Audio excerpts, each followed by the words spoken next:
grabación. Vamos a iniciar también la presentación.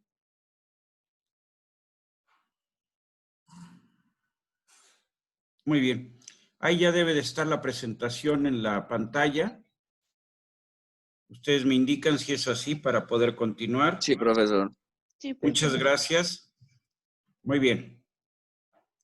Entonces, en esta parte que nos hemos dedicado las 3 primeras clases y una fracción de esta 4ª clase para hablar de los antecedentes, vamos a referirnos a las propiedades mecánicas. Estamos en mecánica de sólidos, entonces para todo lo que vamos a hacer, bueno, pues es necesario referirnos a las propiedades mecánicas. El día de hoy, 2 cosas sobre todo me voy a referir. Una, cómo se miden esas propiedades mecánicas y cuáles son esas propiedades mecánicas que nos interesan, ¿sí? Muy bien, esas propiedades mecánicas habíamos comentado al concluir, me parece que esto lo comentamos al concluir la clase del martes, son el módulo de elasticidad, que dijimos nos representa la relación de los esfuerzos normales con las deformaciones normales. El coeficiente Poisson, que describe la deformación transversal, la relación o el cociente de la deformación transversal con la deformación longitudinal. Siempre va a ser un valor positivo del orden de 1/3. O sea, el valor teórico para el coeficiente Poisson va a ser exactamente 1/3. En términos generales, va a tomar valores que pueden ir para los materiales que nosotros vamos a trabajar desde 0.28 hasta más o menos 0.35. Muy bien. La tenacidad, que representa la energía que absorbe el cuerpo para fracturarse, ¿sí? Y la resistencia a la fatiga. O sea, los materiales, cuando son sometidos a cargas cíclicas, fallan a esfuerzos menores que los que soportan bajo una carga, vamos a decir, única, bajo una carga estática, sería la forma más correcta de mencionarlo, ¿sí? Vamos a hablar un poco de los concentradores de esfuerzo. O sea, cuando una pieza, por ejemplo, cuando un elemento mecánico tiene cambios de sección, tiene muescas, tiene algún tipo de, vamos a decir, de cambio en su geometría, se van a presentar concentradores de esfuerzos, los que van a dar lugar a que la pieza, que el elemento mecánico falle bajo esfuerzos que aparentemente son menores a los que soportaría teóricamente. Muy bien. Brevemente vamos a hablar de las relaciones costo-resistencia. Muchas veces nosotros vamos a seleccionar un material, pues, con base en esta relación. O sea, a final de cuentas, para resolver mi diseño, ¿qué material me resulta más económico? Eso representa la relación costo-resistencia. En otras ocasiones, por ejemplo, si es una estructura que debe de ser muy ligera, lo que nos va a interesar es la relación de resistencia a peso. Por ejemplo, en un auto y sobre todo en una aeronave, la que fuera, lo que nos interesa es que el material del cual vamos a fabricar su estructura tenga vamos a decir, elevadas propiedades mecánicas, pero también nos interesa que tenga una baja densidad. Entonces tenemos que hablar de un parámetro que es la resistencia peso. Y por último, el factor de diseño. El factor de diseño yo siempre se los planteo como el índice de nuestra ignorancia. O sea, todo lo que vamos a usar en este curso y en general en la ingeniería son cuestiones aproximadas.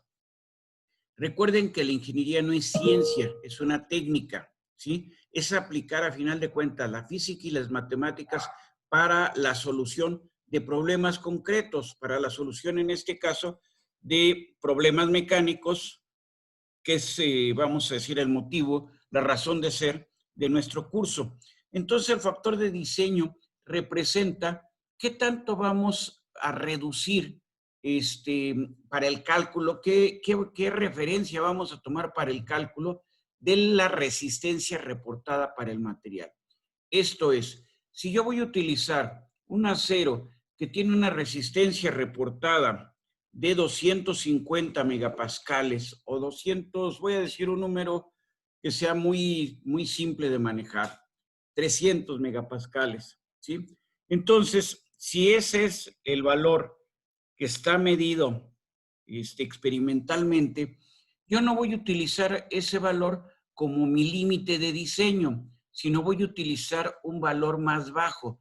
A eso se le llama factor de diseño. ¿Por qué voy a utilizar un valor más bajo? Porque puedo tener dudas, primero, en cuanto al modelo que estoy utilizando para poder diseñar. Puedo tener dudas en cuanto a que las propiedades de mi material sí sean las teóricas reportadas. Y puedo tener dudas en cuanto a que las condiciones de servicio sean exactamente las que yo consideré para el cálculo y en un momento dado no sean mayores que las que yo consideré. Entonces, factor de diseño es un número positivo que para nuestro curso va a ir entre 2 y 4, más o menos, 2 y 6, y que lo que hace es reducir, lo que hace es limitar, lo que hace es afectar el valor que vamos a utilizar para calcular las dimensiones de nuestros elementos mecánicos. Eso es lo que vamos a hacer el día de hoy. ¿Qué ensayos vamos nosotros a manejar? Fundamentalmente vamos a manejar los ensayos de tracción, y del ensayo de tracción lo que vamos a determinar es el límite elástico, la resistencia máxima y la deformación. Nosotros quedamos desde un principio, desde un inicio del curso, que los diseños que vamos a desarrollar, los cálculos que vamos a hacer, van a estar dentro del rango elástico. Entonces, en este caso, lo que necesitamos conocer es cuál es el esfuerzo límite en donde el material pasa del, vamos a decir, de tener un comportamiento elástico a tener una deformación plástica. Muy bien. El ensayo de compresión lo voy a, vamos a decir, explicar, lo voy a mencionar, pero el ensayo de compresión se utiliza sobre todo para materiales que son frágiles. Entonces, ¿cuándo evalúo a compresión las propiedades mecánicas de un material? Por ejemplo, en los concretos. Siempre un concreto trabaja a compresión. Los tabiques trabajan a compresión, la piedra trabaja a compresión, los metales pueden trabajar a tracción o a compresión. En el caso de compresión, lo que nos interesa conocer es cuál es el valor al que se presenta el cambio del comportamiento elástico al comportamiento plástico. En el caso de los metales vamos a considerar que ese límite es igual en tracción que en compresión. En el caso de los materiales frágiles, el límite en compresión será muchísimo mayor, 2 órdenes de magnitud mayor que la resistencia que tienen a tracción. Muy bien. En la fatiga vamos a considerar el esfuerzo límite, o sea, el valor del esfuerzo que vamos a utilizar como referencia para el diseño. Y voy a mencionar nada más brevemente la dureza, que es la resistencia que el material presenta, vamos a decir, a ser indentado. Desde nuestra perspectiva, la dureza está relacionada con la resistencia mecánica y está relacionada con la resistencia al desgaste. Por último, hay ocasiones que tenemos elementos mecánicos, por ejemplo, una turbina en un avión o una turbina en una central termoeléctrica. En este caso, durante su servicio, durante su operación, están en contacto con gases a alta temperatura. Entonces, los metales, cuando se someten a esfuerzos, a solicitaciones de carga, y a su vez esto se combina con temperaturas mayores que el ambiente, van a presentar deformación en el tiempo. A esa deformación en el tiempo se le denomina termofluencia, ¿sí? Entonces, en ese caso, hablaríamos de la relación de la solicitación con el tiempo de falla al que vamos a decir en que se presenta en la pieza, ¿sí? Muy bien. El concepto de esfuerzo ya lo comentamos. El esfuerzo, ya quedamos cómo se describía, ya quedamos que se escribía a través de una matriz. En el caso de la deformación también ya lo comentamos y aquí inicia exactamente el tema de hoy. Muy bien. A ver, para ensayar un material, lo que nosotros vamos a tener son pruebas estandarizadas, pruebas que se van a desarrollar bajo condiciones controladas en un laboratorio. Entonces, un ensayo de tracción lo que usa es una probeta que puede ser plana o usualmente cilíndrica, donde en los extremos tiene un diámetro mayor que en el centro. Entonces, puede ser plana. Ahí tenemos la probeta de abajo, en donde su sección transversal es rectangular, o la probeta superior, donde su sección transversal es circular.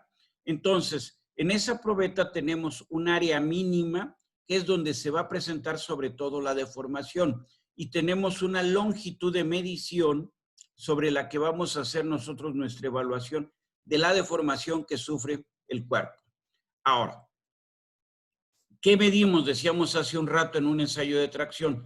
Límite de excedencia, el esfuerzo máximo, la deformación máxima, la energía de falla, el coeficiente de Poisson. Esto se hace con un elemento que mide al mismo tiempo la deformación a lo largo de la probeta y transversalmente al eje principal de la probeta, al eje axial de la probeta. Muy bien.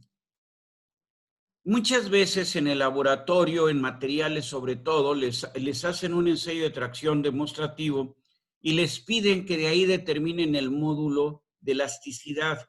Si bien el módulo de elasticidad se refiere a la gráfica que se genera durante el ensayo de tracción, nunca debe de ser evaluado o determinado a través de un ensayo de tracción. O sea, no está diseñado el ensayo de tracción para medir ese parámetro. Muy bien.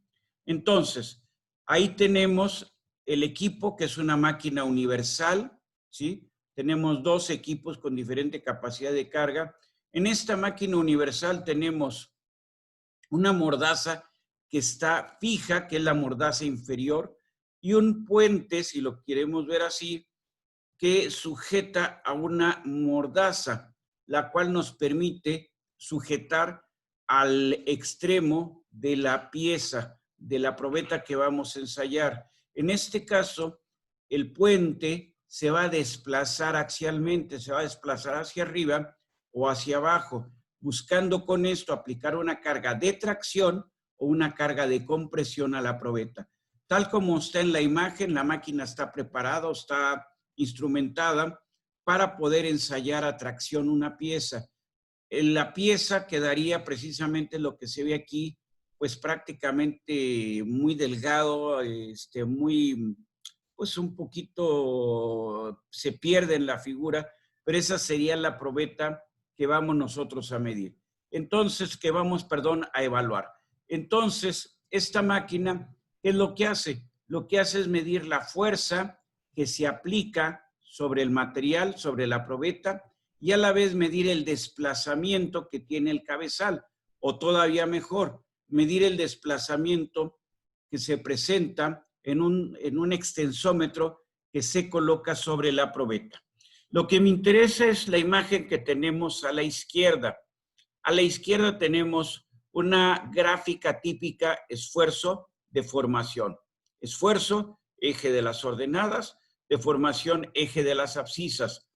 Aquí la cuestión es, ¿cómo medimos esfuerzo y cómo medimos deformación? Bueno, para la deformación, permítanme aquí ustedes, muy bien. Vamos a ver si aquí podemos, voy a tener problemas acá, a ver. Muy bien. Bueno, no quiere hacer el cambio. A ver, permítanme unos segundos. A ver, ahí está. Ya se salió de la presentación. Voy a cambiar la presentación. Ustedes me dicen si así es. Voy a cambiar a la pantalla, a la a la pizarra, ¿sí? O podríamos también hacer una cosa para que quede grabado. Lo que puedo hacer es aquí, insertar una nueva diapositiva en blanco. A ver si es cierto. Me salgo un poco de esto porque si no, a ver, aquí tenemos, vamos a insertar una nueva diapositiva. Muy bien. Debe de estar una pantalla en blanco ahí. No sé si Sí, así. Sí, profesor. profe. ¿Sí? Sí, Muy profe. bien. Entonces vamos a ver si la pizarra funciona. Si no funciona, ustedes me dicen. Entonces, vamos a hablar, déjenme posicionar. Aquí estoy posicionado ya en la pizarra. Vamos a hablar de la deformación. Entonces, Sí, sí se la ve. deformación la tenemos como, déjenme aumentar aquí el tamaño, nunca me gusta con bueno, que está bien, le voy a poner un punto grueso, porque para mí es más fácil escribir así. Entonces, la deformación, por definición, va a ser el incremento, espero que así se vea, un triangulito, el incremento de longitud entre la longitud inicial. A este concepto lo podemos usar para nuestro curso perfectamente sin ningún inconveniente y a esto le llamamos a partir de este momento deformación ingenieril.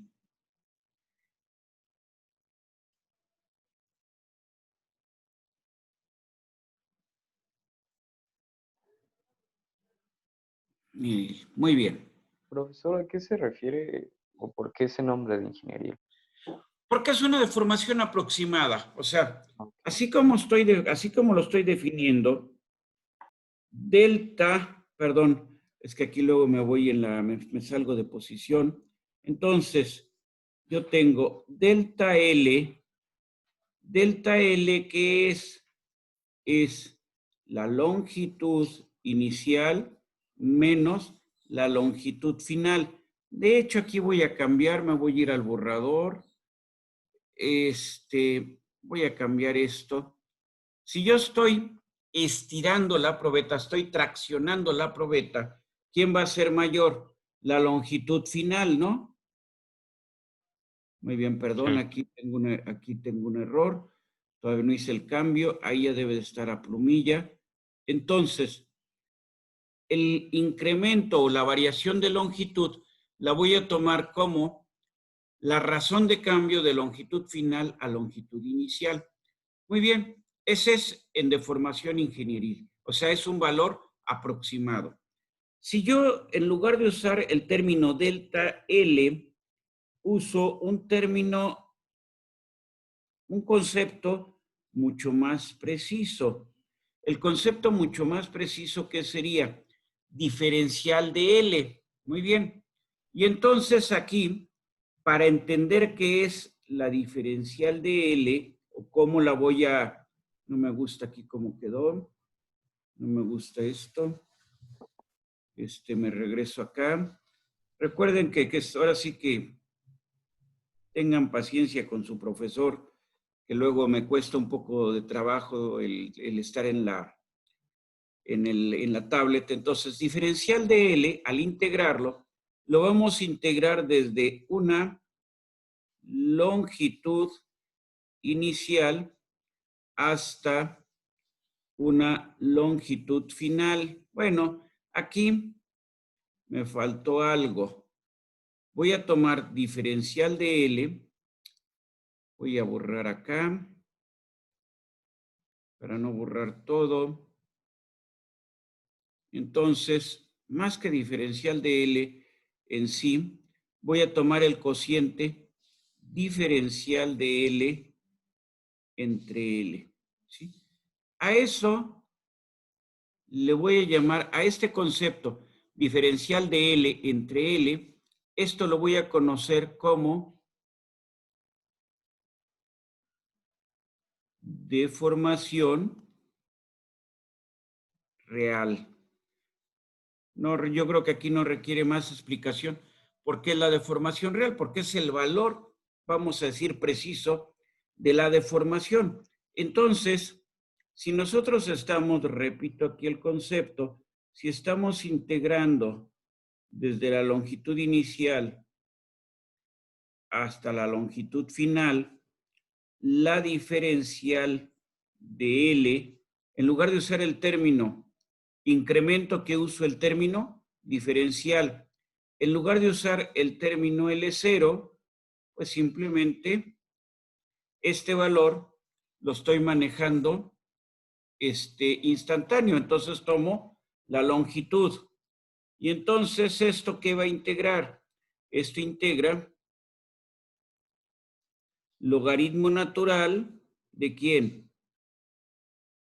De LF entre L0.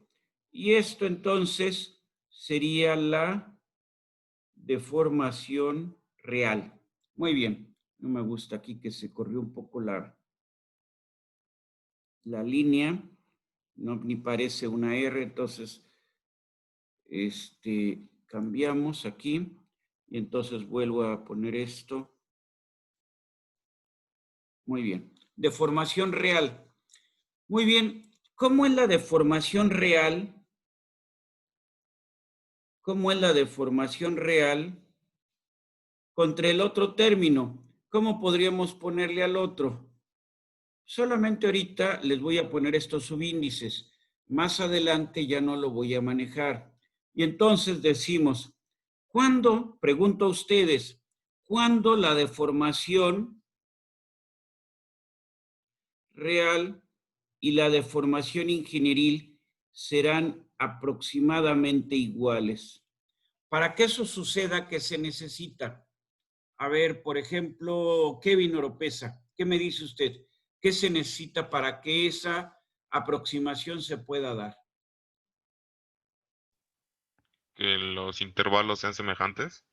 Que los intervalos, o sea, semejantes, lo veríamos en que sean muy pequeños, o sea, en que el intervalo de delta L sea muy pequeño, de tal manera que delta L se convierte, entonces lo podemos visualizar como diferencial de L. Entonces, aquí lo que yo puedo decir es que en el caso de la deformación elástica, perdón, aquí entonces antes de poner esto que se cumple, voy a poner que esto es para el caso que nosotros tenemos deformación elástica,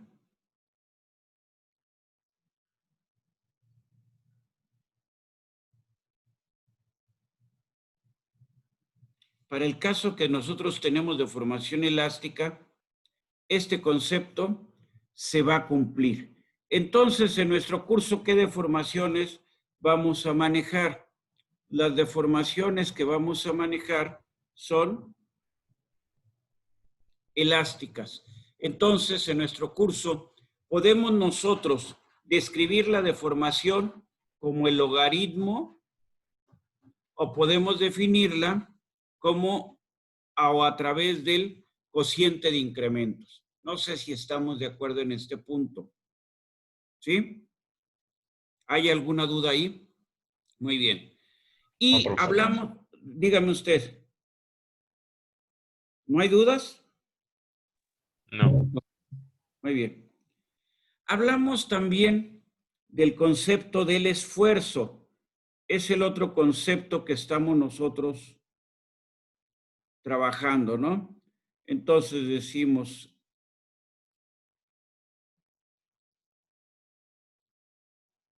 esfuerzo, perdón.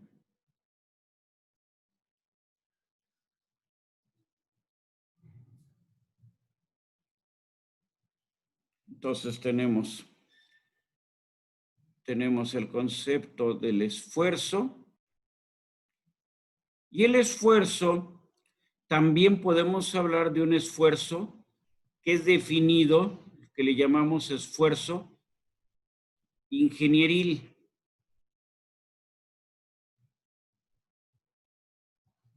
Esfuerzo ingenieril. Ese esfuerzo ingenieril simplemente se define como sigma es igual a la fuerza aplicada. Voy a llamarle la fuerza instantánea o la fuerza aplicada, como ustedes quieran verlo.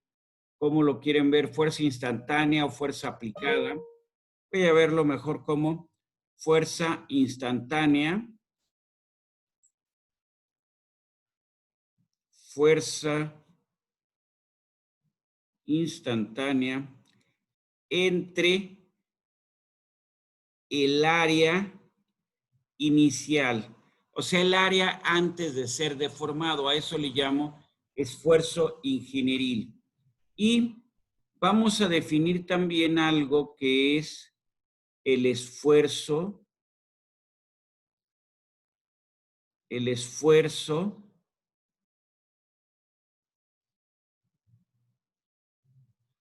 le voy a llamar esfuerzo real. El esfuerzo real va a estar dado como la relación de la fuerza instantánea, o sea, la fuerza aplicada entre el área instantánea o el área deformada. No sé si qué prefieren ustedes, una épsilon ahí o una I, un subíndice I, ¿cómo lo entienden mejor? ¿Va a ser el área deformada o área instantánea?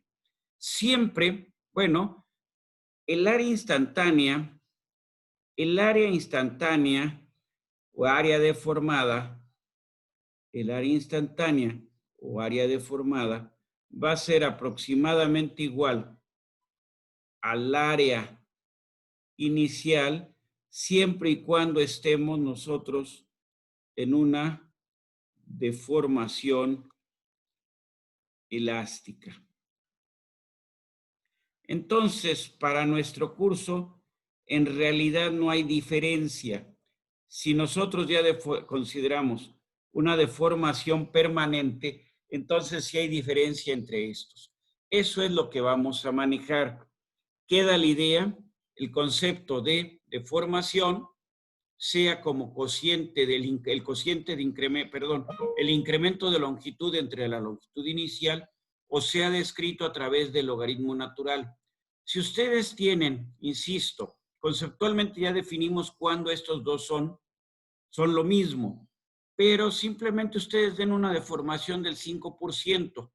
Tienen una longitud inicial de 1 centímetro, una longitud final de 0.5 milímetros, medio milímetro, y entonces tienen ustedes 0.05 entre 1, esa va a ser la deformación, y esto multiplicado por 100 para que lo veamos en porcentaje. Entonces, 0.05 tendrían una deformación del 5%. Y ahora tomen el logaritmo natural de 1.05 entre el cociente, sería 1.05 entre 1, y van a ver que los valores son más o menos lo mismo. Me regreso a la presentación, si no hay ninguna duda aquí, vuelvo a la presentación. ¿Sí? Sí, muy bien. Entonces, lo que tenemos es la deformación. ¿Dónde vamos a estar? En el rango elástico. El rango elástico representa deformaciones muy pequeñas. Normalmente, vamos a decirlo del orden del menos del 2%, ¿sí? Menos del 1%, cosa por el estilo. Entonces, normalmente para esas deformaciones, no importa si la deformación la vemos real o la describimos ingenieril, la magnitud va a ser la misma. Ahora, ¿qué describimos como límite elástico? La descripción es una definición. Lo que hacemos es, en el eje de las deformaciones, en el eje de nuestras abscisas, desplazamos un 0.2%. Ahí está el 0.2%. Y trazamos una línea que sea paralela a la línea de carga que se genera durante el rango elástico. En el momento que esa línea, que es lo que está, la línea punteada que estamos marcando ahí, en el momento que esa línea corta la gráfica, ahí describimos el límite de excedencia. Bajo esa consideración, el límite de excedencia se describe como límite de excedencia al 0.2%. Muy bien. En el rango elástico, consideramos para nuestro curso que la relación de la deformación con el esfuerzo como es lineal. Y esa relación de proporcionalidad de la deformación con el esfuerzo le llamamos módulo de elasticidad. Normalmente en México, esta propiedad la medimos a través de la norma E8 de la ASTM, de la American Society for Testing Materials. Esa es la norma que usamos en México. Ahora, la línea roja representa cómo se comporta el material al ir aplicando una carga que se va incrementando en el tiempo. Entonces, aparentemente, el esfuerzo llega a un máximo y luego se reduce. En realidad, el material pierde propiedades cuando o alcanza, vamos a decir, un cierto valor. El esfuerzo, no. Lo que pasa, ¿qué quedamos nosotros? Quedamos que lo que íbamos a trabajar es con valores ingenieriles. Entonces, si pensamos nosotros en nuestra probeta, muy bien, vamos aquí a hablar del punto, a ver si vamos a agrandar el punto. Vamos a hacerlo lo más grande posible. Muy bien. Entonces, la probeta, ¿cómo es? La probeta es un cilindro. Muy bien, ahí está, ahí está, ahí está. Bueno, todavía está muy chueco mi trazo, no me voy muy derechito que digamos. Vamos a tratar de irnos más derechitos.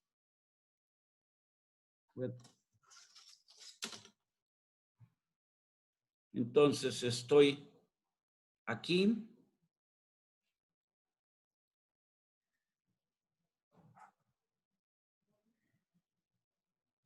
Ahí estoy, ¿no? Entonces me voy a tratar de ir un poquito más derecho.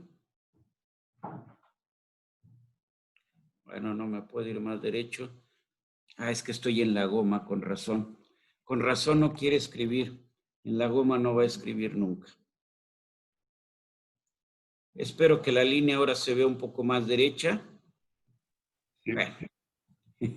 Discúlpeme, aquí sí tengo pulso de maraquero.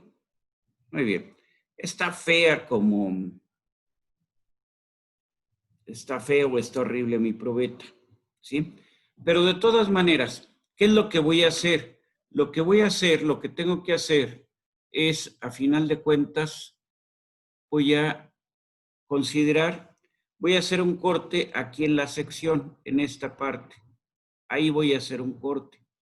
Entonces, si es una probeta cilíndrica, lo que yo tengo es un círculo, ¿no? Muy bien, tengo un círculo. Entonces, yo tengo un área inicial. Ahí no hay ninguna duda.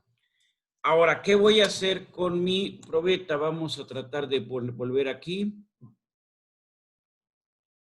Entonces, aplicamos una carga. Muy bien. Ahí le ando un poquito tentaleando donde me quedó un poquito, no en el centro, pero bueno, ustedes son, aplicamos entonces una carga, aplicamos entonces una fuerza, ¿sí? Y esa fuerza, normalmente, ¿qué vamos a hacer? Normalmente lo que nosotros vamos a hacer es, si lo vemos así, lo que vamos a hacer es, nosotros tenemos la fuerza, tenemos el eje del tiempo, y lo que vamos a hacer es que esta fuerza, a ver, déjenme colocar aquí ahí estoy.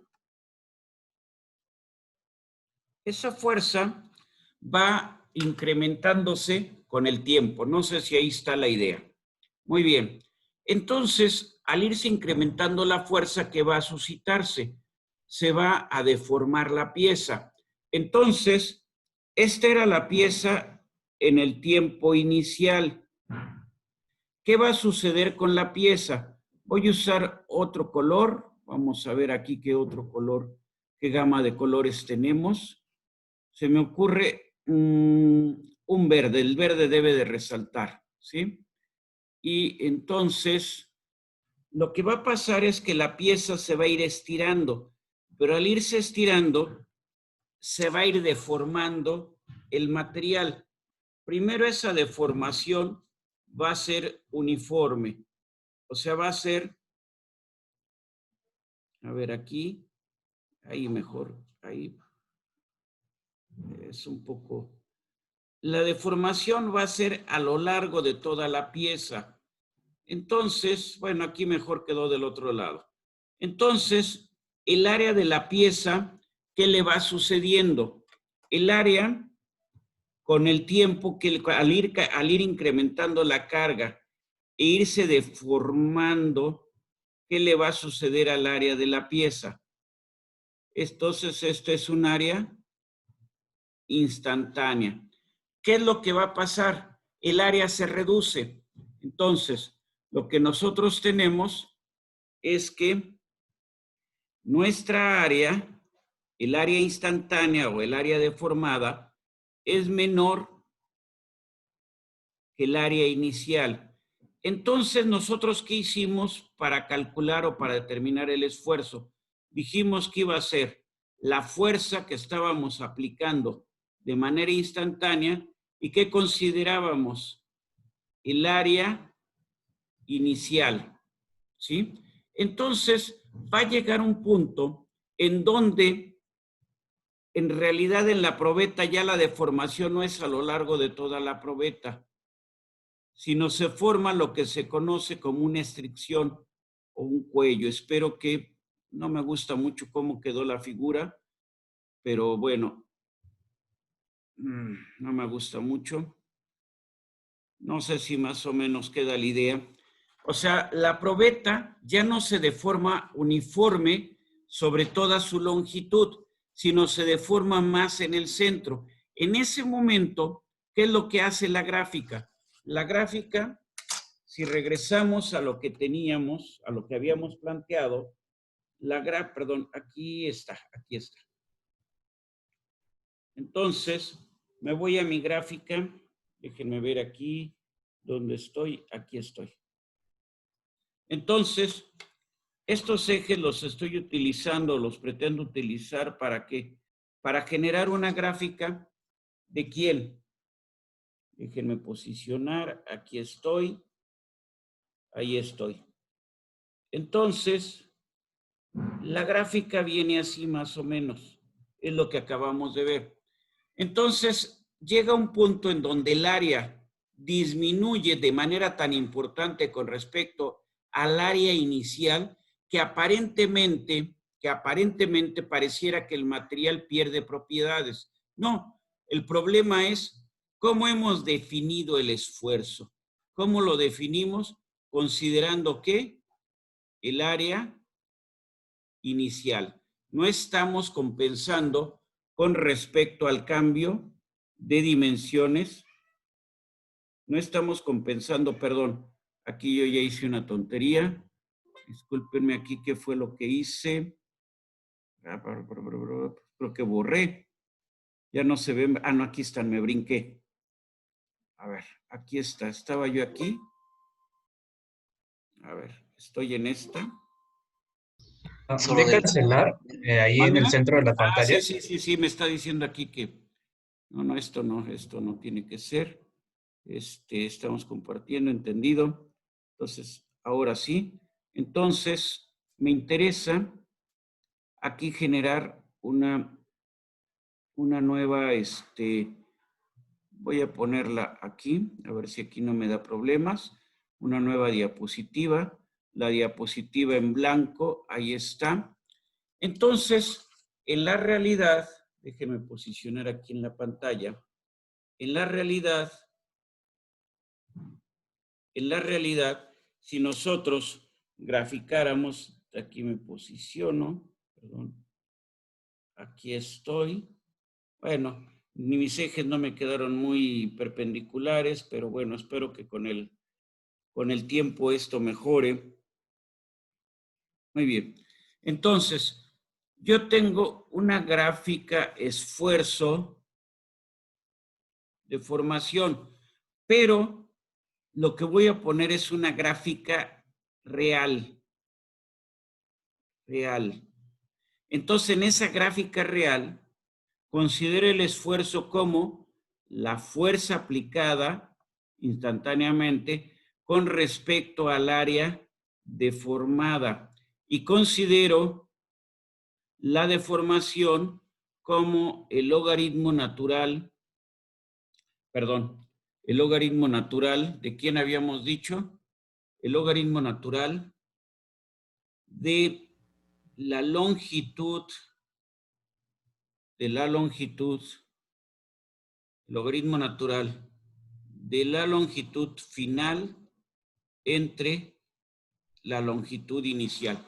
Si yo considero así las variables, obtendría una gráfica que para nuestro curso no tiene el menor significado, pero que de todas maneras me sirve para que se pueda entender el concepto.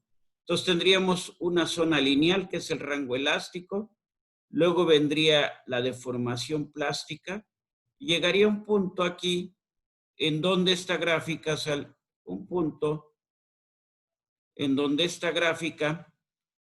vamos a borrar esta parte de aquí que no me gustó. ¡Ópale! Se fue toda la línea. Como era continua, se fue. Entonces lo vuelvo a hacer.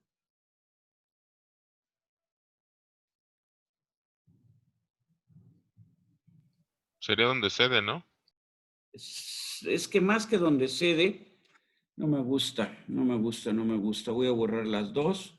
Voy a borrar esto también. Muy bien. Es un poco después de donde cede. O sea, entiendo por qué me está diciendo usted que es donde cede, ¿sí? Entonces, me voy la zona elástica, por definición es lineal, entonces tengo la zona elástica. Luego viene la deformación plástica, ahí que es la zona donde la pendiente se va disminuyendo, y luego llegaría un punto en donde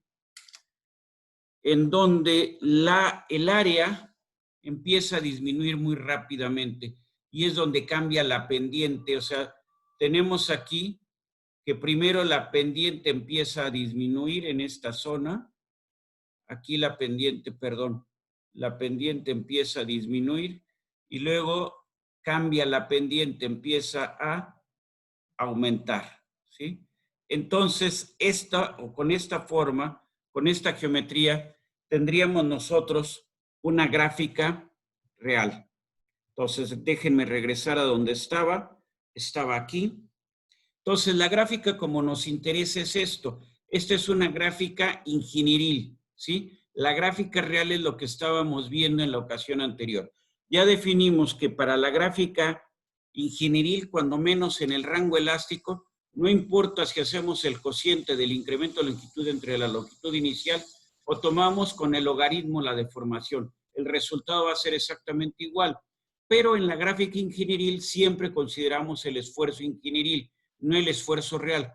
¿Cuál es la cuestión? Que en el esfuerzo ingenieril estamos tomando el área inicial.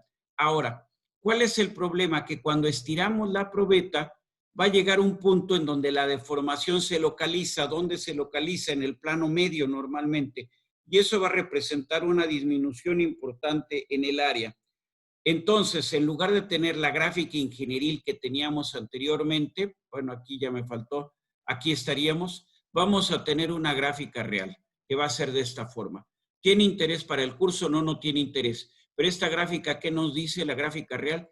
Que el material siempre va incrementando su resistencia hasta el momento en que se rompe. En la gráfica ingenieril, aparentemente, la resistencia alcanza un máximo y luego se rompe. Entonces, en esta gráfica ingenieril, ¿qué valor nos interesa? Ese valor que hemos denominado como esfuerzo máximo. No sé si hasta ahí estamos bien. Sebastián Rojas, ¿queda la idea? ¿No queda la idea? Usted me dice. Oh, sí, sí me quedó la idea. Muy bien, disculpen los dibujos o los malos dibujos, No. pero bueno. Entonces la idea era esta, a ver, nosotros tenemos la probeta. Al aplicar la carga, se estira más o menos de manera, pudiéramos decir, homogénea, pero llega un punto en donde se empieza a estirar de manera localizada. Cuando se estira de manera localizada o se deforma de manera localizada, a esta reducción de área localizada se le llama estricción. La estricción es precisamente cuando la curva, su pendiente, la curva ingenieril, genera, o sea, cambia hacia una pendiente que era positiva, ahora empieza a ser negativa. Entonces, se forma la estricción y se lleva a la fractura, ¿no? Entonces, la probeta, si es un material dúctil, al fracturarse o al fallar, va a presentar una zona donde hay una estricción muy marcada, como se ve en la probeta de la derecha. Muy bien. Entonces, tenemos la máquina, tenemos la probeta, muy bien. Entonces, esto ya lo habíamos dicho. Normalmente esto se presenta en el centro, pero no hay ninguna teoría que diga que tiene que ser exactamente ahí. Entonces, ¿en dónde se va a presentar esa estricción? Pues se puede presentar en un punto débil del material. En este caso, en la probeta que se observa del lado izquierdo, lo que tenemos es que la estricción no fue en el centro, al centro de la probeta, sino fue en un extremo. Ahora, insisto, normalmente lo que tenemos es el comportamiento de la derecha, pero también puede ser que apliquemos la carga y prácticamente no haya deformación. En ese caso hablamos de un material frágil, pero vamos a decir, puede irse presentando deformaciones. Entonces, entre la probeta B y la probeta C lo que tenemos es un incremento de la deformación. Supondríamos que son tres materiales diferentes, A, B y C, en donde estamos pasando de un comportamiento absolutamente frágil a un comportamiento altamente dúctil. Entonces, en un material dúctil, la deformación antes de la falla es muy grande. En un material frágil, prácticamente no hay deformación previa a la falla, o sea, no hay aviso de que el material va a fallar. O sea, normalmente en ingeniería, ¿qué vamos a utilizar? Materiales dúctiles, o sea, materiales que nos indiquen que está por ocurrir una falla. Muy bien. Vemos la probeta sujetada por las mordazas, la probeta en verde, y vemos el extensómetro. El extensómetro va a tener una distancia ya definida por la norma para medir la deformación. En la norma normalmente lo que se utiliza, el valor que se utiliza para medir la deformación son 25 o 50 milímetros. Dicho de otra manera, 1 o 2 pulgadas. Aquí ya vemos lo que les trataba de explicar anteriormente y espero que con esta imagen ahora sí quede para todos la idea. En rojo tengo la gráfica ingenieril. En azul tengo la gráfica real para el mismo material. El punto en donde se marca la separación en las dos gráficas es cuando se presenta, cuando ya inicia esta deformación localizada. Esto que he llamado estricción. Queda la idea ahora sí del comportamiento de la representación entre una deformación, entre una gráfica real y una gráfica ingenieril. Ustedes me dicen. Sí, profe. Muy bien, gracias. Sí, profesor, yo lo único que no me quedó tan claro es la diferencia entre un material frágil y dúctil. O sea, ¿cuándo se le llama frágil, cuándo se le llama dúctil? Mire, bien sencillo, vamos a verlo así. A ver. Vamos a pensar en, vidrio. Algo muy usual. ¿Cuál es el comportamiento del vidrio? ¿El vidrio se puede deformar? Sí. O sea, ustedes es más, van a comprar un pedazo de vidrio porque necesitan cambiar una ventana, los pusieron en su casa, aprovechar estos días en las tardes o cuando hay tiempo, el fin de semana, y cambiar una ventana que el vidrio de una ventana que está roto, ¿no? El vidrio es un material frágil. ¿Puede presentar deformación? Sí, pero si ustedes, por ejemplo, lo ponen, vamos a decir, aplican carga, lo someten a flexión, ¿se puede deformar un poco? Sí, pero ¿qué va a suceder? Que sin que se presente deformación permanente en el vidrio, se va a romper. O sea, el material presenta, veamos la línea que está aquí en rojo, presenta deformación. ¿De qué tipo? Deformación en el rango elástico.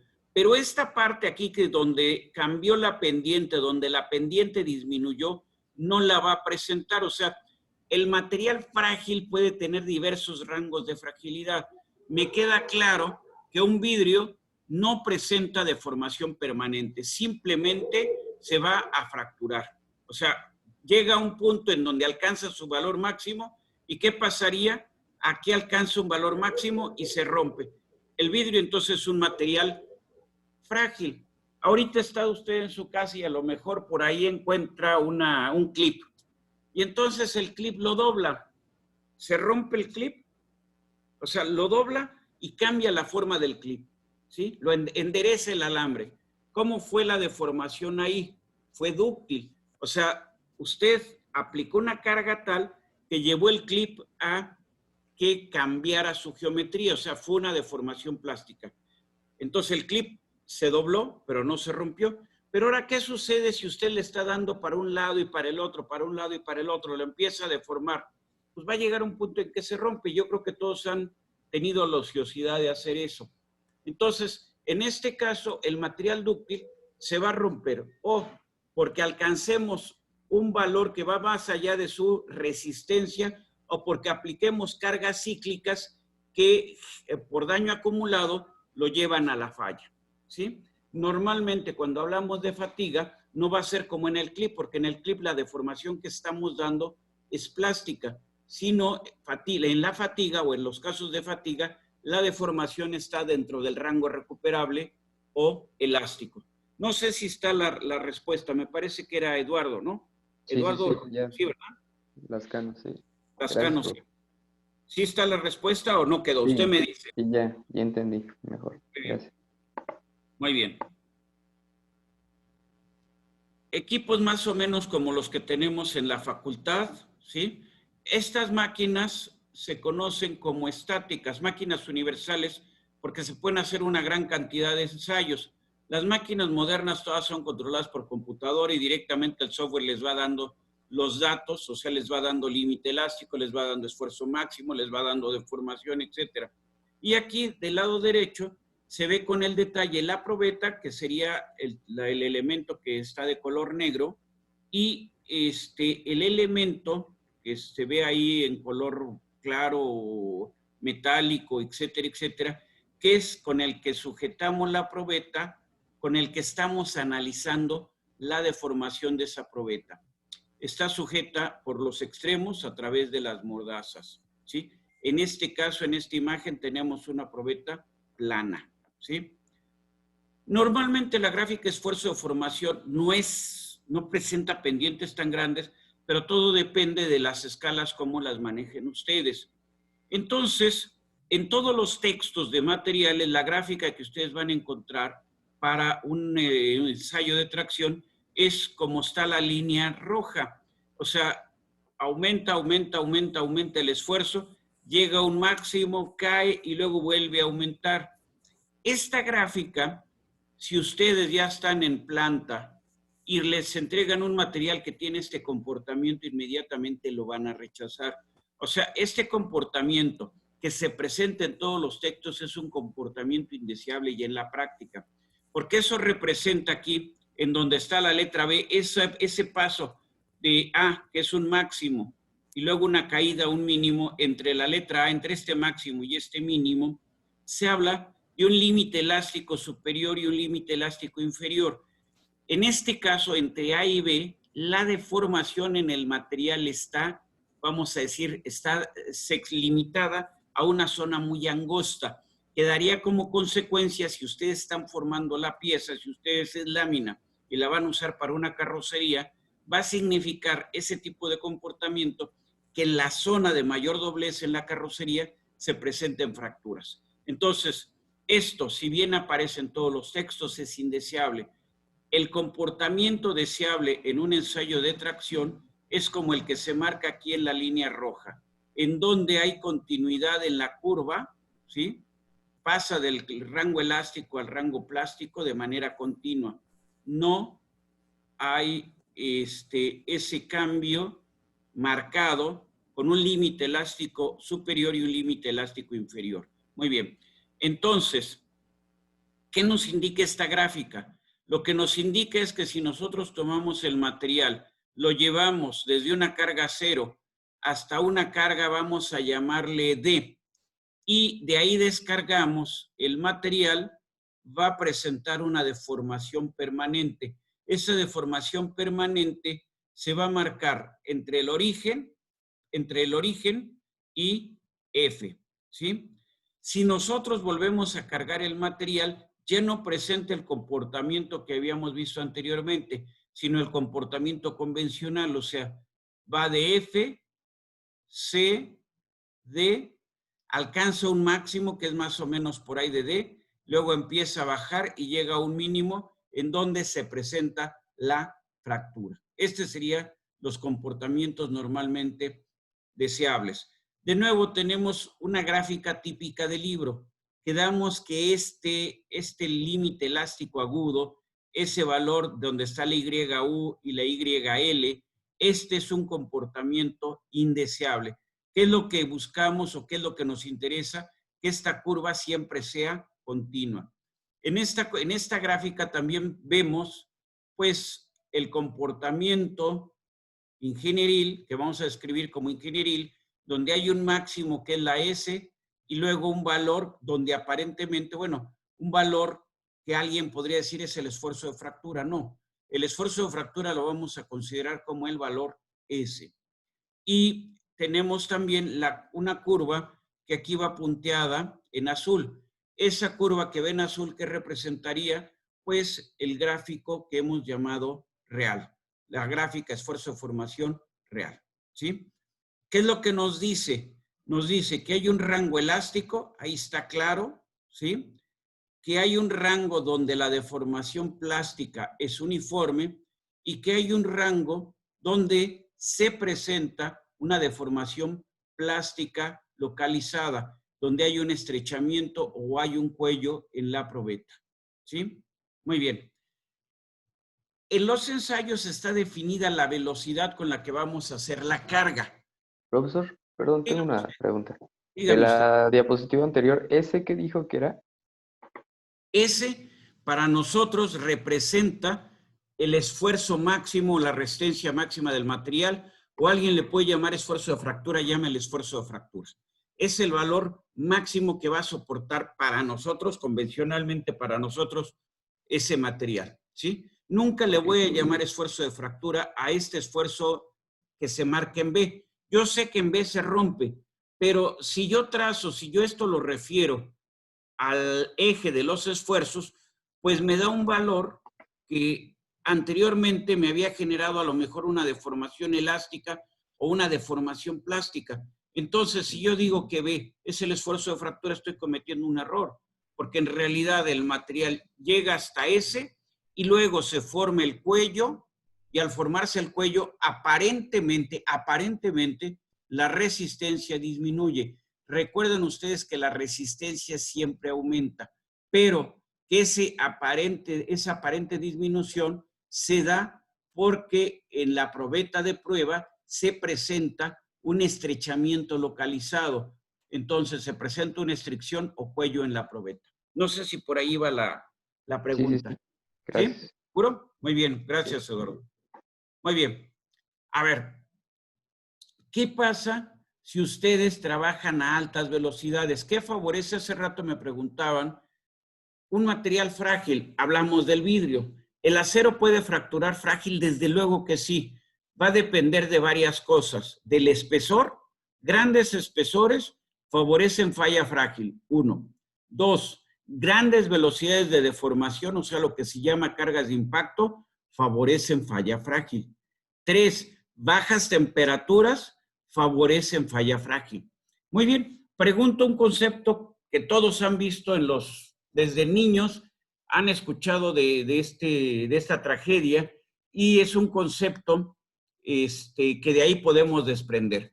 El Titanic, ¿bajo qué condiciones falló? O sea, ya sabemos que se hundió. ¿Y por qué se hundió? Pues porque se fracturó el casco, ¿sí? Por ahí empezó a entrar agua.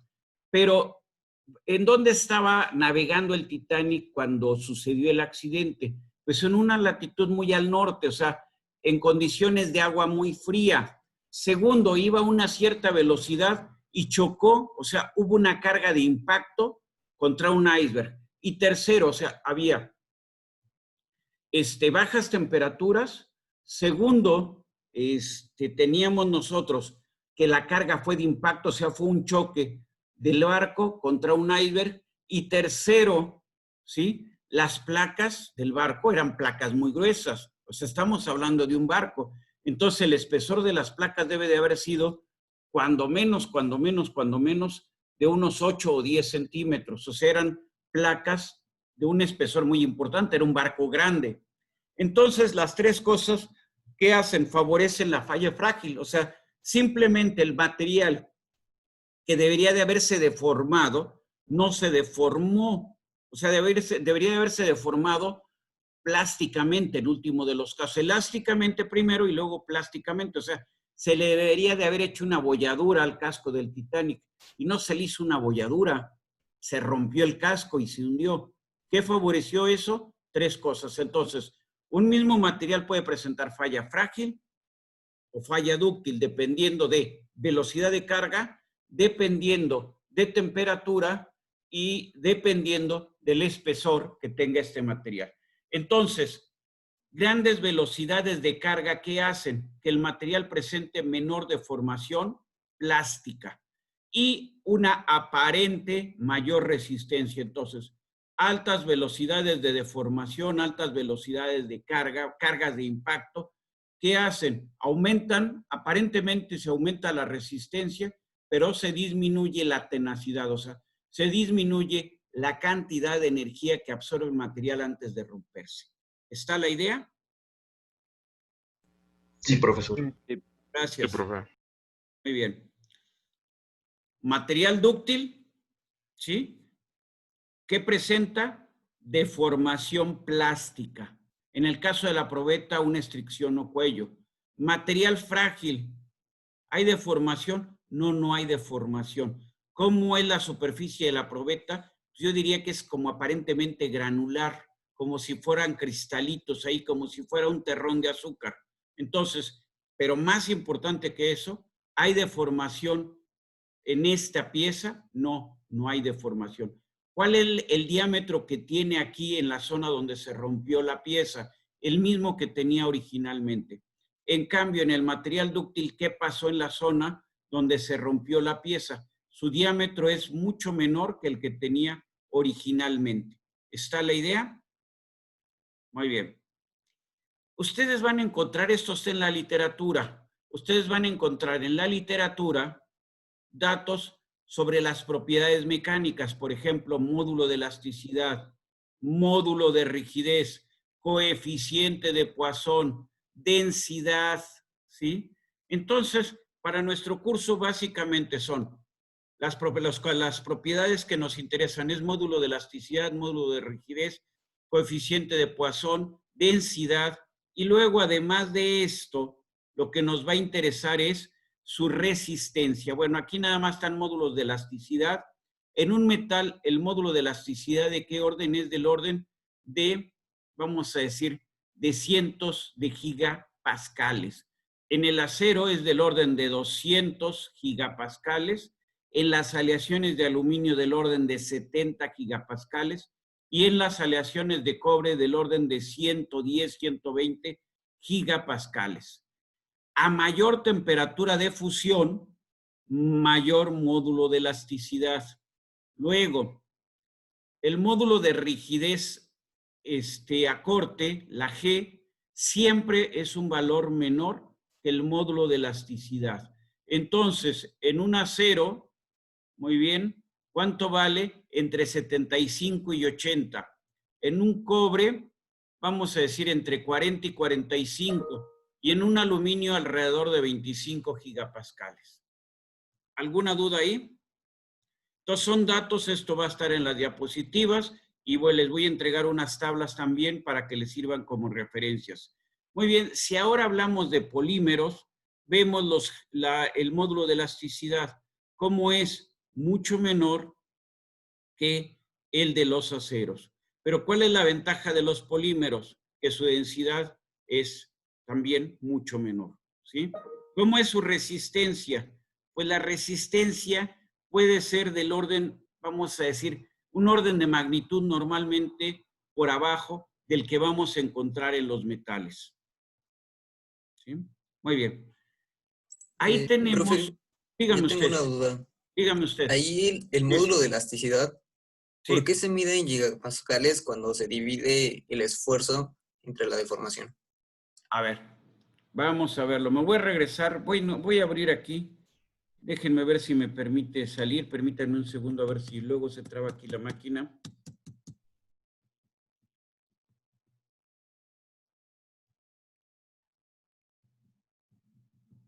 Bueno, ya se quedó trabada mi máquina. Bueno, a ver. Voy a hacerlo de memoria. Me voy a regresar, aunque estén muy feas las diapositivas, pero me voy a regresar a esto. La deformación, ¿qué unidades tiene? Dígame usted. Usted mismo, Néstor, por favor. Pues sería longitud, ¿no? No. Bueno, sería longitud en... Ah, ya entendí. ¿Sí? Sí, es O unitario, sea, ¿no? en realidad, ustedes me pueden decir, bueno, es que es adimensional. Yo les diría, pues es longitud sobre longitud. ¿Eso es adimensional? Sí, sí es adimensional. Pero ese concepto de longitud sobre longitud nos puede ayudar mucho después. Muy bien. El esfuerzo, ¿qué unidades tiene? Fuerza sobre área. Entonces, si nosotros relacionamos el esfuerzo con la deformación, ese elemento que nos relaciona el esfuerzo con la deformación, perdón, el esfuerzo con la deformación, ¿qué unidades va a tener si es que la deformación es adimensional? Si lo ven en este momento como adimensional, pues el módulo de elasticidad debe de tener las mismas unidades que el esfuerzo. ¿Estamos de acuerdo, Néstor? Sí, completamente. Y dado que son valores muy grandes, lo recomendable es manejarlo como gigapascales. El esfuerzo en todo el curso lo voy a manejar como megapascales. Y los módulos de elasticidad, las propiedades elásticas, las voy a manejar en gigapascales. ¿Sí? ¿Por qué? Porque son los parámetros, lo vemos aquí donde ya están, a ver, aquí está. ¿De qué orden son los módulos de elasticidad? Pues en términos generales son de decenas hasta centenares de gigapascales, ¿sí? ¿De qué orden son los esfuerzos máximos que soportan estos materiales? Del orden de decenas o centenas de megapascales. Entonces, las deformaciones elásticas, ¿de qué orden van a ser? Pues la relación que hay de giga con mega, o sea, 10 a la menos 3 son las deformaciones elásticas. Va a ser el rango común para las deformaciones elásticas. No sé si con eso está la respuesta, Néstor. Sí, profe. Y otra duda. Dígame usted. ¿Cómo se determina el coeficiente de Poisson? Muy sencillo, muy sencillo. A ver, mire, tomo aquí no sé si se ve, no sé, a ver, bueno, lo voy a tratar, no sé si en la pantalla se ve, tengo la pluma, ¿no? Ahí está. La pluma para mí es la probeta. ¿Cómo voy a aplicar la carga? La carga la voy a aplicar axialmente. Al aplicarla axialmente, ¿qué pasa? Se va a deformar el sentido longitudinal, el sentido de la pluma. No sé si está la idea. Pero al estirarse en el sentido longitudinal, en sentido transversal, ¿qué va a pasar? Se estira longitudinalmente, o sea, incrementa su longitud. Pero transversalmente, ¿qué va a pasar con esta pieza? ¿Usted qué esperaría? Si en un lado incrementa, en el otro lado, ¿qué le va a pasar? ¿Cómo? A ver, yo estiro, tomo mi probeta, espero que se ve en la pantalla, ¿sí? Entonces, tomo la pluma, para mí esa es la probeta. Y aplico una carga axial, una carga en dirección del eje longitudinal. Muy bien. Entonces, estoy estirando esta probeta. ¿Qué espero entonces que suceda? Al aplicar una carga, se va a deformar esta probeta. Esa deformación que representa que su longitud se va a incrementar, ¿sí? Entonces, la deformación longitudinal, ¿cómo va a ser? Un valor positivo, ¿sí? Pero, ¿qué va a pasar transversalmente? O sea, ya medí la deformación a lo largo, pero ahora la voy a medir transversalmente aquí. O sea, transversalmente la voy a medir. ¿Cómo va a ser la deformación transversal? Pues va a disminuir, ¿no? Va a disminuir, o sea, la dimensión transversal va a disminuir. Entonces, ¿qué hago para medir? Y la pregunta es, ¿cómo se mide el módulo o coeficiente de Poisson? Muy sencillo. Ustedes toman dos medidas a la vez. ¿Cómo se deforma a lo largo del eje? Y cómo se deforma perpendicular al eje. ¿Sí? Sacan el cociente y tienen ustedes ya su coeficiente de Poisson. Entonces es un dispositivo muy especial. Se puede hacer a mano, sí, pero no se lo recomiendo. Es un dispositivo muy particular que es un deformímetro biaxial. Entonces, ese deformímetro ya están calibradas las dimensiones iniciales, o sea, están calibradas los valores de los cuales partimos y simplemente en la máquina ya por software pues va haciendo la medida punto a punto, instante a instante, de cuánto vale el incremento en la longitud con el decremento en el ancho de la pieza. Y va haciendo esto punto a punto, saca el promedio y les da el coeficiente de Poisson. No sé si por ese lado está la respuesta. O sea, esto ya está experimentalmente perfectamente determinado y cada material tiene un coeficiente de Poisson perfectamente definido, ¿sí? Y este valor está ya tabulado. No sé si estamos, Néstor, si queda el concepto. Sí, muy bien, profe. Muchas ¿Sí? gracias. Ándele. A ver, hace rato preguntaban un material frágil. Pues ahí tienen concreto que es un material frágil. Aquí esto nos puede servir también, por ejemplo, como experiencia para cuando desafortunadamente vienen los sismos. Normalmente en México, ¿con qué se construye? Con concreto, ¿sí? Entonces, bueno, cuando un edificio, falla o se considera que falla, alguien me puede decir, pues cuando se cae, bueno, pues ahí nadie tiene duda que falló, ¿no? Pero si el edificio soportó el sismo, ¿cuál sería la razón para considerar que no es seguro? Bueno, ahí tenemos una probeta de compresión. Esta probeta falló. ¿Cómo presenta? ¿Qué presenta? Presenta fracturas a lo largo del eje de la probeta y perpendiculares al eje de la probeta.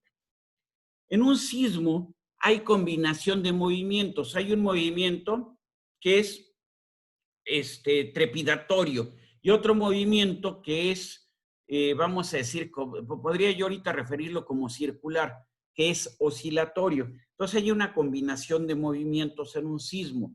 Entonces la estructura no está sometida solamente a una carga normal, sino está sometida a cargas combinadas, normal y cargas de corte. Entonces normalmente en un sismo lo que van a aparecer son grietas en el concreto, no tanto verticales y horizontales, sino grietas inclinadas. Ahora, si ustedes ven cualquier pared de concreto, aparecen pequeñas fisuras. Esas se producen cuando se endurece el concreto. Eso no tiene nada que ver con su resistencia. Para que yo considere que falló el concreto, pues es que estas grietas tienen varios milímetros de separación. En ese momento puedo decir, esta pieza de concreto está fallada y más vale que desocupemos el edificio. No sé si estamos de acuerdo. ¿Por qué se los comento? Porque aunque sean biomédicos, aunque sean industriales, aunque sean mecánicos o mecatrónicos, cuando se presentan estos problemas, siempre les dicen, bueno, tú que estás estudiando ingeniería, oye, ¿esto será seguro? ¿O no es seguro ya estar aquí? Bueno, pues cuando menos tener una idea pedestre de qué es lo que se considera una falla en la estructura. No sé si está la respuesta con esto. ¿Sí? Sí, profe. Sí. Muy bien. Este era un comentario que hice anteriormente. Antes, ¿con qué se construía? Con piedra, ¿sí? Se usa mucho el concreto también para construir. La piedra o el concreto, ¿qué son? Son materiales frágiles. Los materiales frágiles siempre trabajan a compresión. A ver, ya sé que aquí las cargas son básicamente compresión, pero el arco, ¿qué hace? El arco lleva una piedra aquí en el centro que se le llama piedra llave o piedra clave, ¿sí? Esta piedra que vamos a decir, tiene superficies inclinadas, lo que hace es que recibe las cargas de compresión y genera empuje en las paredes del arco, ¿sí? O sea, a final de cuentas recibe la carga y transmite como compresión estas cargas a los demás elementos del arco. Estas piedras que forman el arco, a su vez las transmiten ¿a quién? A las piedras que llevan hasta la cimentación. Entonces, cualquier elemento en este puente está trabajando a compresión y lo que nos permite entonces librar vamos a decir, ese vado del río, pues es precisamente el uso de una arcada, ¿sí? El concepto de los arcos se conoce, el manejo de los arcos para poder construir y generar claros, o sea, generar, vamos a decir, zonas, poder soportar los techos y generar zonas libres en el piso, pues ese concepto de los arcos se conoce hace tranquilamente, yo creo que unos 2500 años, tranquilamente. No todas las civilizaciones conocieron el manejo de lo que es la formación de arcos o la transmisión de arcos, ¿sí? Para poder soportar cargas. Por ejemplo, en las civilizaciones precolombinas no conocían el uso del arco para la construcción, ¿sí? Entonces, por eso cuando ustedes van o ven alguna ruina maya o ruinas aztecas, sobre todo en ruinas mayas. Por ejemplo, para generar los arcos, se habla del falso arco maya, porque no es una arcada en sentido estricto, sino lo que se usa es otro material, por ejemplo, madera, para poder transmitir las cargas, ¿sí? Entonces vemos esta estructura que tenemos a la izquierda, ¿cómo se soporta el peso de los elementos de la calzada? A través de unos cables. Estos cables que son de acero. Esos cables, ¿qué hacen? Transmiten el peso de la calzada a esta columna. Y esta columna los transmite a su vez ¿a quién? A la cimentación, al piso. Muy bien. Ahí tenemos de nuevo el caso de estar trabajando con concreto. Si trabajáramos, por ejemplo, con madera, o trabajamos con metal y lo sometemos a compresión, el metal o la madera no van a fallar porque se fracturen, sino porque se pandean, ¿sí? Muy bien. Entonces, pues si ya vemos en una trave de la casa una fisura así como la que está en la viga que está ahí ensayándose en un laboratorio, en donde aparecen grandes grietas con separaciones de varios milímetros, pues a salirnos rápidamente de la casa porque esa estructura está a punto de fallar, ¿sí? No sé si está la idea.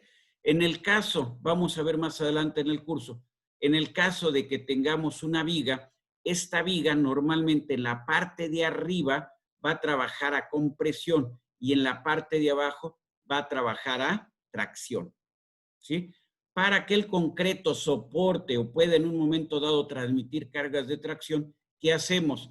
¿Las estructuras de concreto son solamente concreto o qué hacemos? Le colocamos varillas. Le vamos a colocar piezas de acero, que son las varillas, ¿no? Y esas varillas, a su vez, llevan unos, ¿cómo pudiéramos llamarle? Cadenas, ¿no? Sí, pero las partes, ¿cómo se le llamaría? ¿Los castillos? Mándeme. O sea, ¿Los castillos? Sí, van los castillos, normalmente tenemos castillos, tenemos vigas, pero en los castillos y las vigas van reforzados con acero, con varillas de acero. Y esas varillas de acero no van la varilla así nada más. Para evitar que la varilla se abra, ¿sí? Lo que se le ponen son unos anillos, unas anilletas también de alambrón, ¿sí?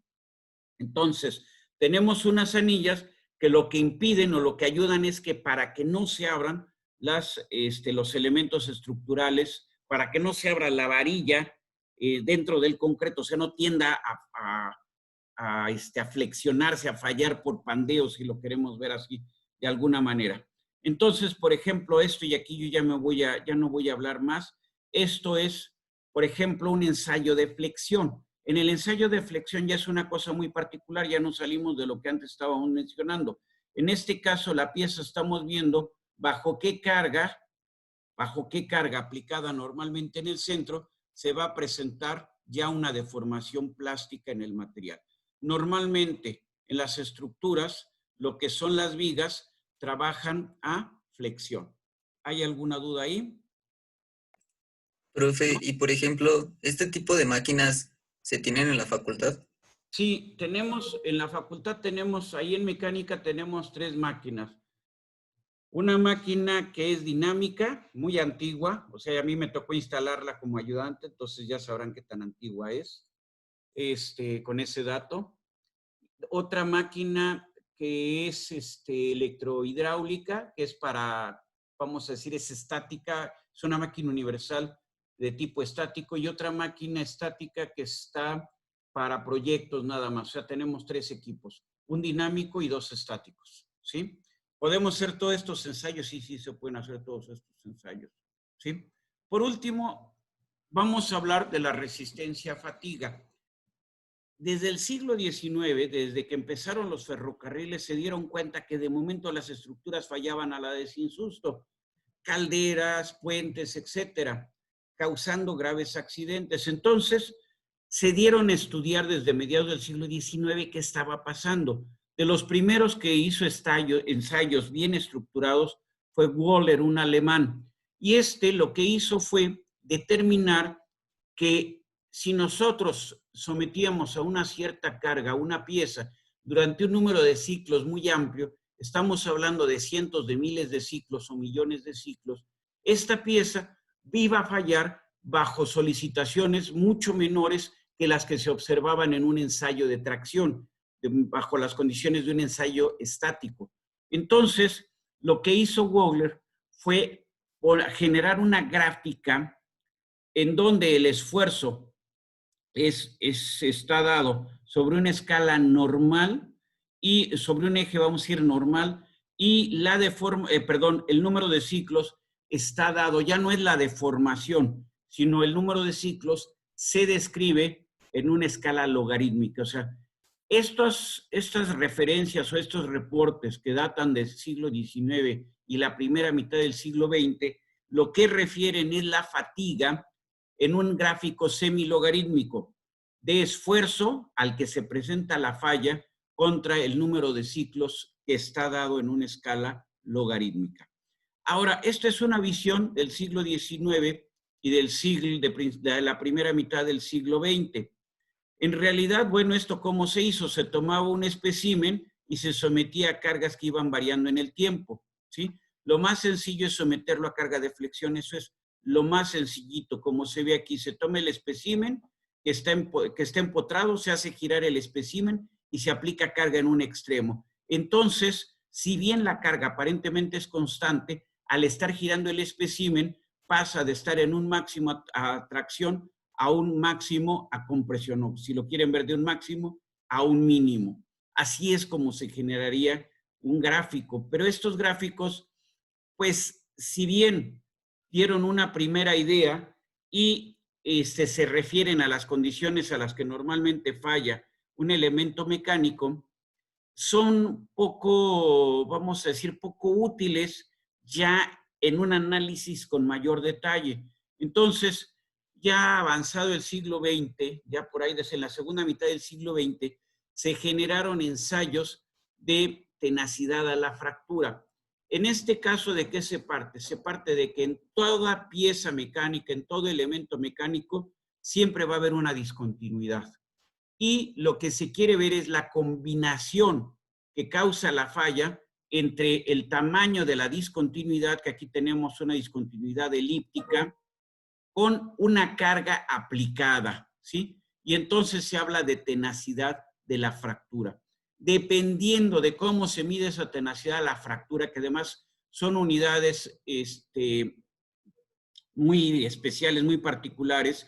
Esa tenacidad de la fractura nos da entonces la combinación de esfuerzo con tamaño de la grieta.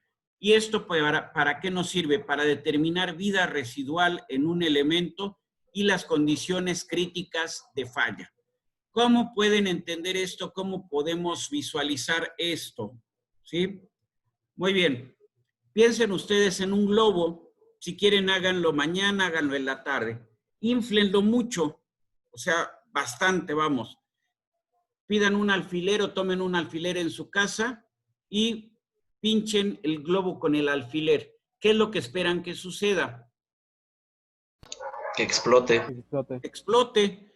Eso sería una falla catastrófica. Eso sería una falla que se presenta en el elemento cuando se combinan dos cosas, un cierto nivel de esfuerzos. ¿Por qué nivel de esfuerzos? Al inflar el globo, ¿qué hacemos? Estiramos el material del globo y lo ponemos a tracción, ¿sí? Entonces hay un cierto esfuerzo que está soportando el material por efecto de la presión interior. Y luego, cuando lo pinchamos con el alfiler, lo que estamos haciendo es generar un defecto en la estructura, generar un defecto en el globo.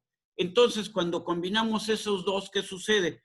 El hule, que no es un material para nada frágil, de momento, o sea, el hule del globo con el que está fabricado el globo, que no es un material frágil, de momento se comportó como si fuera un material frágil, explotó. O sea, toda la energía almacenada, ¿sí? Energía elástica almacenada al deformarse el globo, se transformó en ¿qué?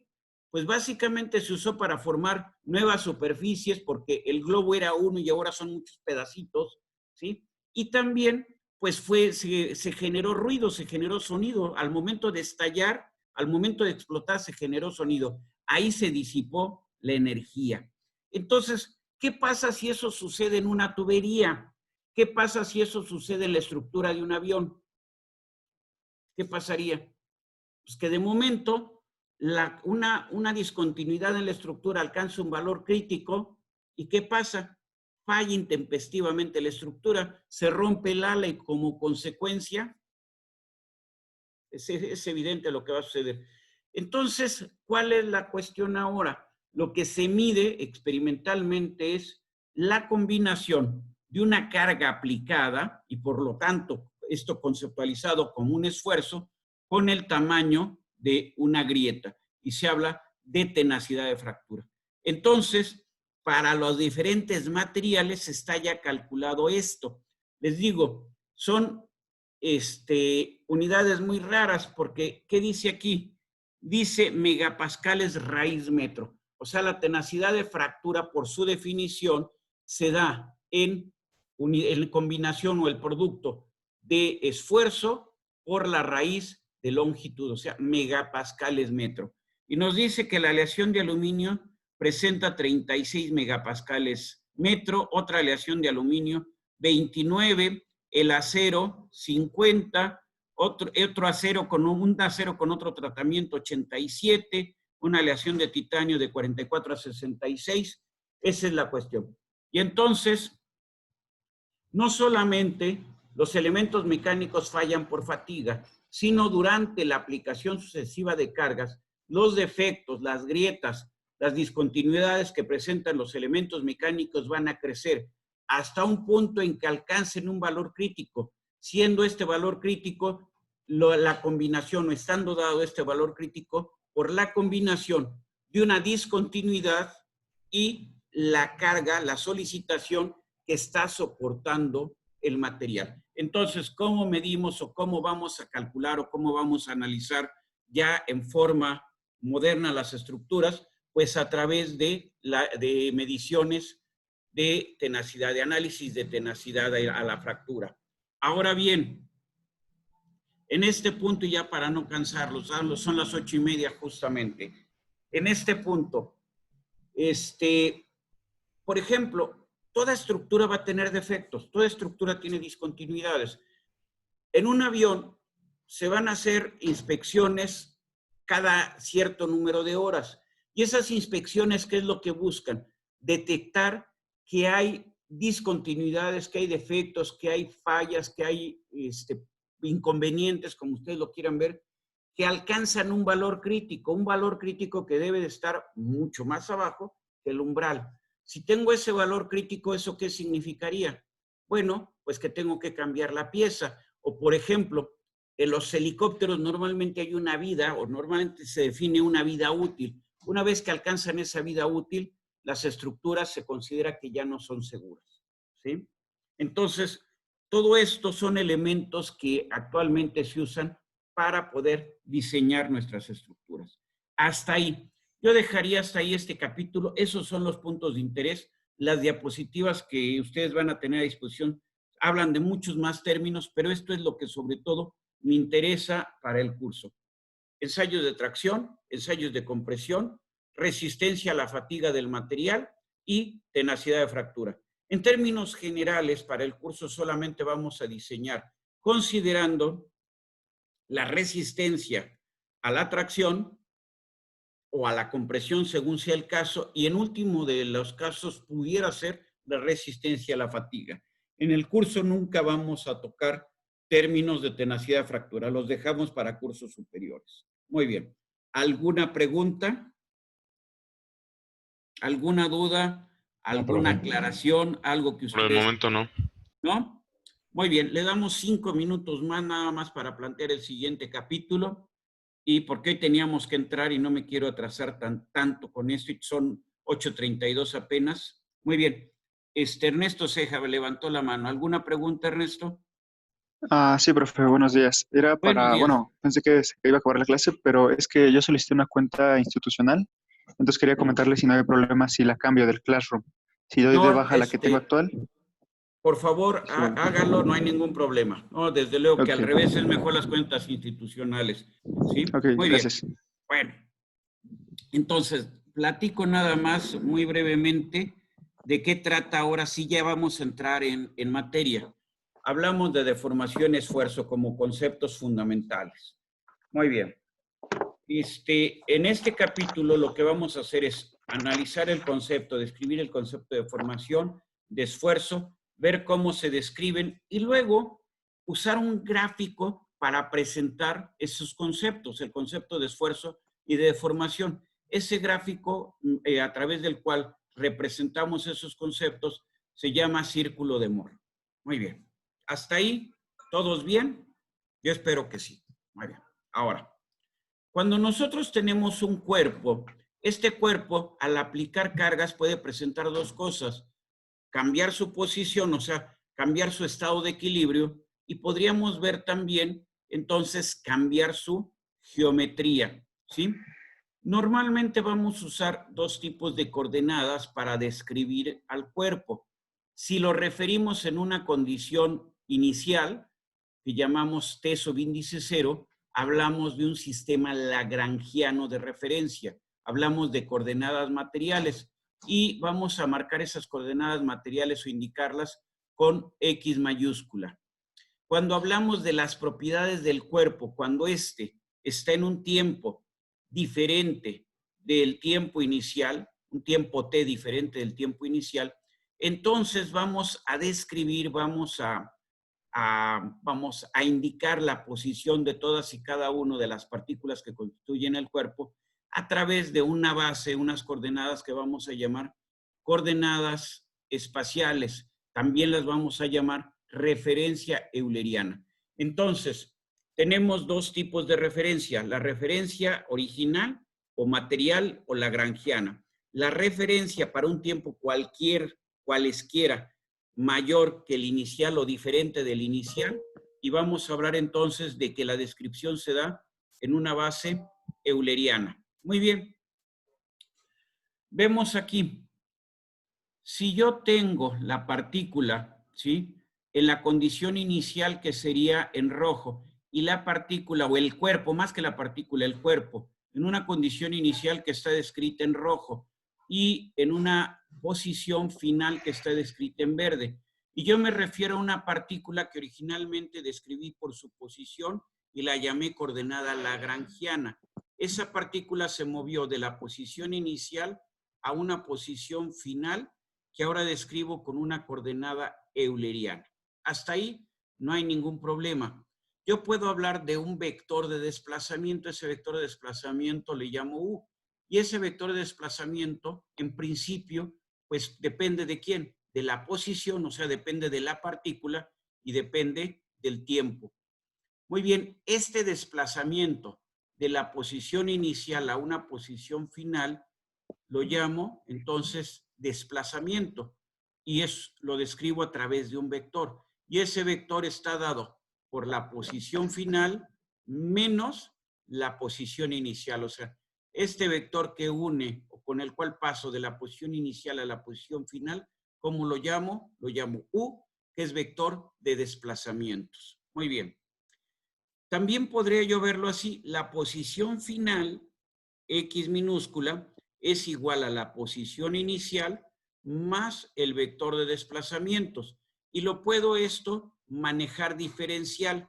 Vamos a verlo cómo. O sea, a final de cuentas me va a quedar que el cambio, ¿sí? La diferencial de X en la condición final es la diferencial de posición en la condición inicial más una razón de cambio del vector de desplazamiento con respecto a la posición. Muy bien, yo sé que se hicieron bolas, ya les eché un rosario y nadie le quedó claro. Entonces, veo esta figura. A ver, yo tengo en rosa la condición, ¿cómo le llamo? Condición inicial. Esto parece gris, espero que así sea para todos. ¿Qué tengo? Tengo el cuerpo en su condición final. Luego tengo una partícula que describo con la X en la posición inicial, la X mayúscula. Y esa partícula se mueve desde la posición inicial hasta una posición final. ¿Con qué indico la posición final? Con su coordenada euleriana o coordenada espacial. Muy bien. ¿Qué une la posición inicial con la posición final? Un vector de desplazamiento U, que es función de posición y es función de tiempo. Muy bien. Ahora describo una segunda partícula vecina de la primera. Esta estaba aquí. ¿Dónde está? Pues para describirla, defino un vector en verde, ¿sí? Ese vector, como son vecinas, ¿cómo le llamo al vector? Diferencial de posición, diferencial de X. Muy bien. Tiene una cierta orientación, o sea, una cierta orientación, una cierta magnitud, un cierto sentido al inicio. Muy bien. Ahora, al final, ese vector, ¿qué sucede? Pues necesariamente la partícula vecina se movió la misma cantidad, la misma dirección y en el mismo sentido que la partícula original, pues no necesariamente. Entonces, ese vector con el que relaciono la partícula, vamos a decir original, con su vecina, al final ya no va a tener, ya no se va a describir su vector que la separa, o su vector con la que los uno, como quieran verlo, como diferencial de X mayúscula, o sea, diferencial de posición en base lagrangiana, sino como diferencial de posición en base euleriana. ¿El vector de desplazamiento fue el mismo? No. Ahora es el vector de desplazamiento de X más diferencial de X. Es el vector de desplazamiento que era para X, pero ahora debo de considerar que esta partícula está a una diferencial de X de la inicial. Muy bien. Entonces, si nosotros queremos sacar cuánto vale este diferencial de X, ¿qué podemos hacer? Pues me voy por aquí, ¿sí? En rojo, o si quieren verlo, me voy en verde, ¿sí? Y entonces tengo que, ¿cuánto es, ¿sí? Vamos a decir, describo este punto, pero yéndome con estos vectores que están en verde. Y luego me voy con los vectores que están en rojo. Entonces, si resto los vectores que están en verde de los vectores que están en rojo, ¿qué es lo que me va a quedar? Me va a quedar esta diferencial de X. Y esta diferencial de X, ¿cómo me va a quedar? Me va a decir que este vector final es igual al vector inicial más cómo varió vamos a decir, cuál fue la razón de cambio del vector desplazamientos considerando la distancia que originalmente existía entre los dos elementos, entre las dos partículas. ¿Esto para qué me sirve? Bueno, despejo el gradiente de U, o sea, lo que hicimos está definido aquí, despejo el gradiente de U y me da esta expresión. ¿Les recuerda algo esa expresión de lo que hemos hecho el día de hoy? Deformación. A la deformación. Exactamente. Entonces llegamos al concepto de deformación y aquí voy a dejar la clase. Entonces, a lo que llegamos el día de hoy es que la deformación en forma genérica y como función la puedo describir a través de ¿quién? A través de la razón de variación del vector desplazamientos con respecto de la posición, ¿sí? Y considerando que ese vector de desplazamientos va variando en el tiempo. Entonces, aquí tenemos longitud final menos longitud inicial entre longitud inicial. Más adelante, no es motivo ya de esta sesión, pero lo que vamos a llegar es que eso se descompone en dos. Algo que va a ser simplemente deformación y algo que va a ser rotación. O sea, a final de cuentas, cuando se presenta un desplazamiento en un cuerpo o dentro de las partículas de un cuerpo, ese desplazamiento se descompone en dos cosas. En algo que ya ahorita debe de haber quedado claro, que es la deformación, pero es la suma de la deformación más la rotación, ¿sí? Ahí lo dejo. Con esto, pues de esto o a partir de esto, iniciamos la sesión del próximo martes, ¿sí? Espero ya este fin de semana irles poniendo la primera tarea. Yo creo que la primera tarea, déjenme ver, todavía este fin de semana no. Hasta el otro fin de semana vamos a asignar la primera tarea, ¿sí? Muy bien, bueno, ¿alguna pregunta antes de concluir? No, ¿No? profe. No, por el Bueno, momento no, bien, profe. profe. Profesor, ¿las tareas las va a estar subiendo a Classroom? a Classroom y a materias AOP, en los dos ¿A lados las dos? las voy a subir, ¿sí? Ok, Muy gracias. bien. Pásenla bonito, provecho, desayunen bien porque tienen seguramente una clase a las 9. Nos vemos. Hasta luego. Buen fin de Hasta luego, semana. profe. Hasta luego, Profe, profe. hasta Gracias. luego. Bye. Luego, profesor.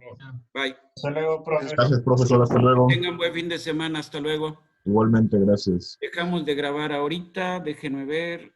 Ahorita ya. Ay. Aquí debe de estar. Gracias, profesor. Hasta luego. Hasta luego. Que estén ustedes bien.